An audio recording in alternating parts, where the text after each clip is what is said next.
Paano nga ba kung ang tinatamasa mong yaman o asenso ay bigla na lang mawala ng isang iglap? Dati kang mayaman, bigla kang humirap. Dating swerte pero minalas. Ito ang naranasan ng isang taga-Daraga Albay. Pero pagkatapos niyang magsumikap, nagbalik ulit ang kanyang swerte. Patutunayan niya ngayon sa inyo sa kanyang true-to-life story na bilog ang mundo. Dahil sa lahat ng pain na naranasan ko na at a very young age, yun yung naghulma sa akin kung nasaan ako ngayon.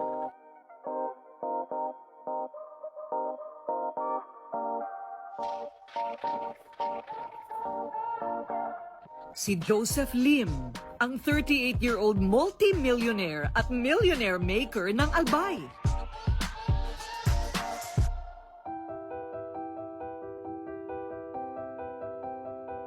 Sa likod ng kanyang tagumpay ay ang mga pagsubok na naglugmok sa noon ay marangyan nilang buhay. May kaya parents ko kasi both sila pareho may negosyo. And dun ko rin na-experience na yung difference between may pera at wala. Kasi kumbaga parang iba yung treatment pag kumikita ka talaga ng malaki. Gusto yung mga order? May negosyong handicraft ang pamilya ni Joseph, dagdag pa ang mga pampasadang jeep. Dahil malakas kumita, ibinibigay ng magulang niya ang lahat ng kanyang luho noon. Lahat ng gusto ko binibigay Isang iyak lang bibigay na sa akin. Hindi ko po makalimutan nun. Every week binibilan ako ng G.I. Joe that time na toy. I think kung pagkakaalala ko na sa mga 100 pesos yun, isang toy lang. And elementary ako nun para bilhan ako ng magulang ko every week. Sadyang mapaglaro ang tadhana. Umikot ang gulong ng buhay ni Joseph pababa at dito na nila naranasan ang maghirap. Ikaw yung laging parang mataas ang tingin sa'yo hanggang dumating sa point na nakita ko yung parents ko na sila mismo yung nangungutang, sila mismo yung pumipila na. Habang nakikita ko yung lungkot sa mukha ng father ko, dun talaga ako sobrang nasaktan na sabi ko, ayokong ganito yung magiging buhay ng parents ko.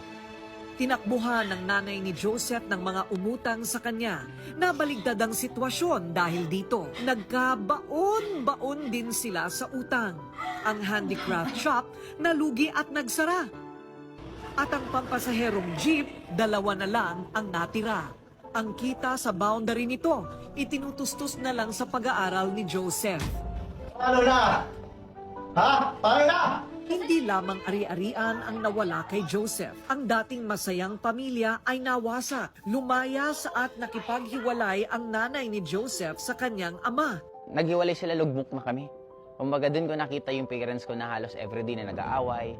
Si mama aburido na palagi, na even sa amin na nababagsak yung sama nila ng loob. Sa paghiwalay ng